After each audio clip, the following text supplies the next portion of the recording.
What's up, PBS? Welcome to my crib. I've got the classic St. Louis curb appeal here with a nice open air concept. I know it might not look like much, Brooke, but I think this is a dumpster. well, what else am I supposed to do with my furniture? I'm Brooke Butler, and welcome to What Do I Do With This? The show that untangles the mess of modern waste so you don't have to. In this episode, we're curbing the curbside furniture. Every year, Americans throw out over 12 million tons of furniture, couches, chairs, coffee tables, creating actual mountains of landfill waste. It's a 450% increase since the 1960s. And thanks to fast furniture, stylish, affordable, but very often short-lived, we're buying more than ever. And while fast furniture might afford our homes to look Pinterest perfect, all that style does come with a cost, mainly to the environment.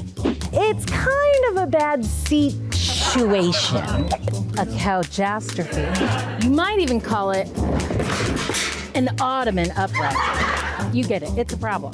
And I've got the Allen wrenches to prove it. Here's the dirty truth. Abandoned furniture doesn't just look bad, it can become a public health hazard, attracting vermin, insects, and mold. It increases the risk of disease, drags down property values, and turns neighborhoods into blighted dumping grounds.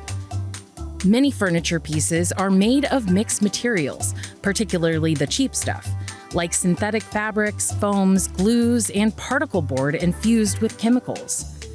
These materials are tough, if not impossible, to separate.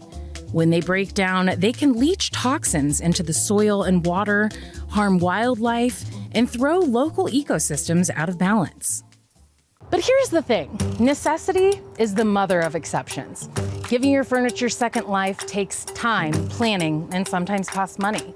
Sometimes out with the old and in with the new seems like the best option.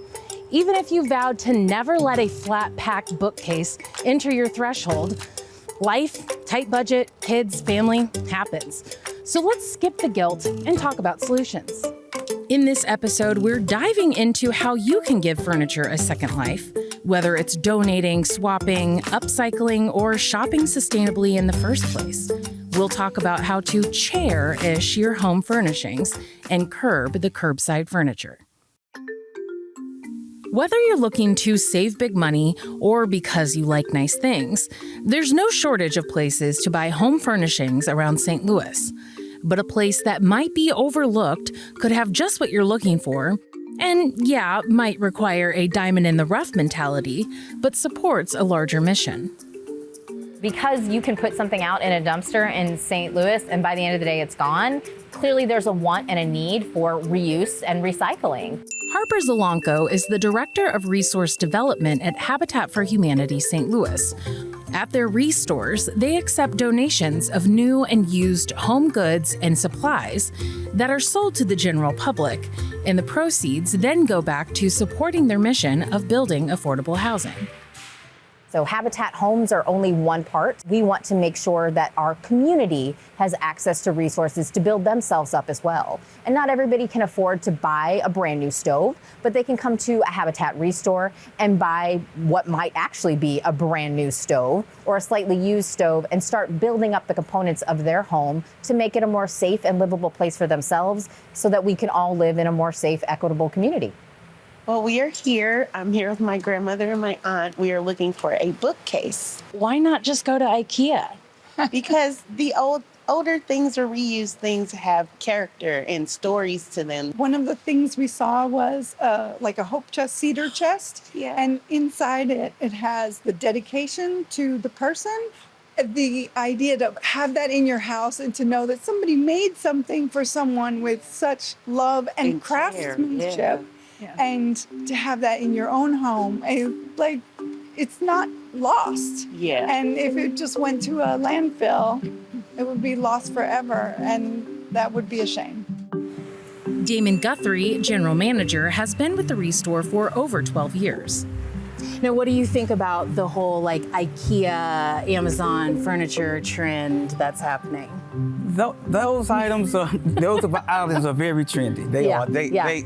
And they're cheap. They're cheap and they're a lot more modern. But it's still a lot of people that like the old world charm, that older look. Well, and I would say it's sturdier, it lasts longer. Yes, it has dovetails, Quality. doors on. The quality is, the wood is real, it's not compressed. And so those items really have a lot of value to them because they've been around a while and they're still sturdy, you know. What do you think has been the biggest change over the past decade plus? So once TVs became a lot thinner, Yeah. we started getting an influx of, you know, those big TV stands. Yeah. And they weren't fast sellers. Oh, I didn't even think about that. And so, but a lot of people started repurposing them and turn them into the wardrobe. They turn them into wardrobe chests and stuff. So yeah, you have to just pitch it and say, hey, well, you know, and then they say, I never thought of that. And then they'll just put a What shower. is fashionable and doable changes almost monthly. So 1 month it might be taking antique curio cabinets and putting those into new use, and then maybe it's finding new uses for doors or finding new gardening receptacles that you can put into your backyard with sustainable materials. We've seen people do things with dishwashers that we were never expecting. So the trends are always changing, and Habitat always has materials to support those wants and needs for our DIYers, but then also people who are, you know, have rental properties or just want to take care of their own homes. It's not a St. Louis alleyway unless you see, you know, piles of furniture. What do you hope people would do instead of just dump it out in the alley? Well, I would like for them to know about Habitat and know that we got a free pickup. Yeah. Free pickup. Yeah, we have a free Well, I'm pickup sold. service. We also have a free deconstruction service. I'm the deconstruction coordinator as well. To come and like take cabinets and doors or whatever, yeah? When certain people And free? Free, yeah, we do that for free, yeah, because we get to resell the items, so. Well, that's less work than bringing it out to the alley. Yes, that's work to bring it out to them, yeah. Whether it's giving second life to a vintage chair or transforming a thrift store find into something completely new, DIY is more than just about style. It's part of a larger conversation about sustainability in the spaces we live. We went to Maryville University and talked with a sustainability interior design professor about how the decisions we make in designing our homes can impact the planet. You teach sustainable design. Correct. What is that? Little or no waste is really the goal with sustainable design. Other factors to consider are the treatment of the workers making the furnishings. Are they paid a fair wage? Do they have safe working conditions? And then there's the actual materials and consideration of the impact sourcing those things has on a community and the environment. What would you recommend people look for when they're shopping for sustainable furniture design? Yeah, there's a few things. So one would be renewable materials. A classic example is bamboo. So if you compare a bamboo table or old growth maple table, the bamboo will be the more sustainable material choice. With that said, if you did want that maple table, there are labels and certifications out there which could still be made responsibly. So there are a lot of labels out there similar to that could also work. Another aspect is health and the avoidance of chemicals. So unfortunately, if a piece of furniture has chemicals in it, they will release into the air over time. That's called off-gassing. And so that will end up in the air you breathe in your home. Finally, one really important principle that's kind of underlying is if you can use a refurbished piece of furniture or give something a second life, that is always the most sustainable choice of any. You're not using fresh resources, the product's already been made, so can you rehab that to fit your needs? You know, think about your everyday choices. Your purchasing power is a power, right? The way you spend your money, one way or the other, is telling of what you believe in and also drives change. And so even if climate change is so overwhelming as a topic, right, and there's a lot of anxiety about it, but if you can start with your own personal choices in everyday life, that would be a great way to start. One of the biggest challenges in sustainable design is figuring out what to do with the stuff we no longer need. And few items are harder to responsibly get rid of than mattresses. Here's why. Mattresses are made up of many different materials: memory foam, polyurethane, steel coils, cotton, felt, fabric, wood. It goes on. Do you remember waterbeds? Wasn't that like a big thing? Each layer serves a different purpose, and each one comes with its own recycling headache. I loved waterbeds. While the materials may be of value and could be recycled, separating them takes machines, time, and money, which is why they usually go straight to the landfill. What about air mattresses? So why not just donate your old mattresses? Most places won't accept them because of health codes, concerns about bed bugs, and the high cost of cleaning and transportation. Even a gently used mattress can be more trouble than it's worth. What about dog beds? Anyway, what were we talking about? Some mattress manufacturers will pick up your old mattress in exchange for a new one. And of course, there are also those junk removal options. But all of these challenges are the main reason why most people toss it out for bulk pickup. As Abigail mentioned, there are many labels to look for when shopping for a more sustainable option. Okay, also, the 7-year rule, that's a myth, right? Like that you have to replace your mattress every 7 years. But mattresses aside, there are still many items that have a second life. Right here in St. Louis, one nonprofit is making sure used furniture finds a new home and helps families start fresh. Home Sweet Home is a nonprofit furniture bank. So we take furniture and household items. We partner with almost 60 different nonprofit agencies who refer families to us. And then those families get to come shop, pick out their furniture, and we deliver it to them. Betsy founded Home Sweet Home in 2015 after working for other nonprofits in the St. Louis area and seeing the need for this specific service. Typically, the families we're working with also need everything. So they're not just missing a couch or a kitchen table. Like they're missing a couch, kitchen table, beds, pots and pans, dishes to eat off of. So it can be truly transformational and their like general well-being at home, how they feel about waking up in the morning and just being able to tackle whatever hardships they have to go through the rest of that day. I'm so excited to have furniture. Over the past 10 years, they've grown significantly with over 800 volunteers, 21 staff members, 4 moving trucks, and they serve up to 1,200 families each year, which is a huge service, but the need is far greater.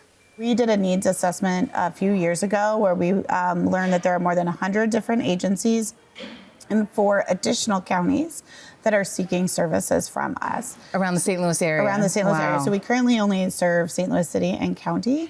So for us, it's not a very simple task to just grow. To grow, you need another truck, you need 2 teams of movers, you need more insurance, you need more volunteers and stuff. So that is within our next 5 to 10 year plan, is to figure out how do we grow in a way that's sustainable, but also so we can meet the needs of the community.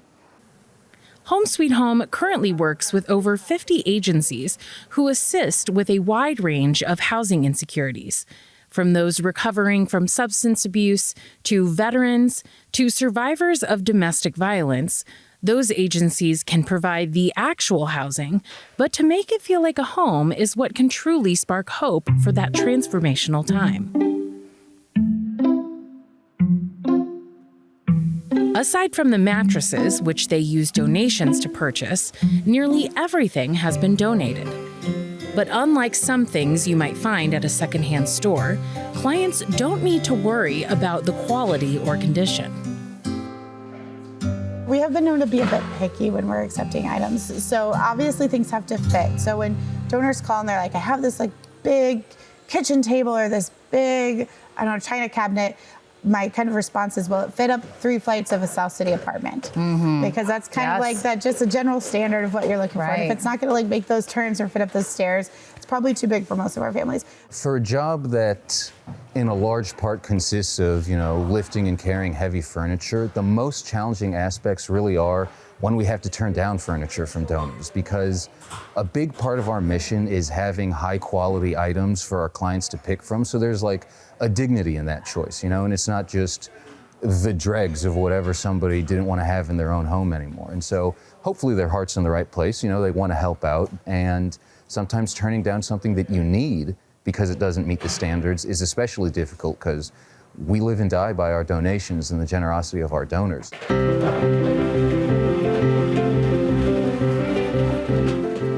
The great thing thing about Home Sweet Home is that you get to make an impactful difference in people's lives. A couple months ago, I did a delivery to a single mother, 2 nice young kids, and then just about a month ago, maybe 2 months after that delivery happened, I was on a pickup route, and I ended up at her same house because she had gotten a job, she had gotten all new furniture for herself, and then she turned around and redonated everything that she had got back. She kept it in pristine condition, and it was just so nice to see some confirmation for like the start that we're able to help people get. I'm thankful, I'm grateful. I'm glad places like them exist and that when people do need help, that it's here. Yeah, I appreciate it.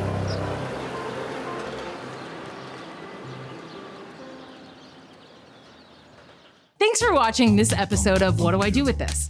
And I hope this gives some more insight into the next time you consider dumping your old furniture by the dumpster. If you want to find more local resources, or if you have any thoughts or ideas, visit 9pbs.org/what do I do with this. You know how many pieces of furniture in my house that I've gotten from the dumpster? Truly? Seriously? Yes, how many? 5. Yeah, that's probably right. Have you been to my house? You're spying on me. Let's go mattress surfing.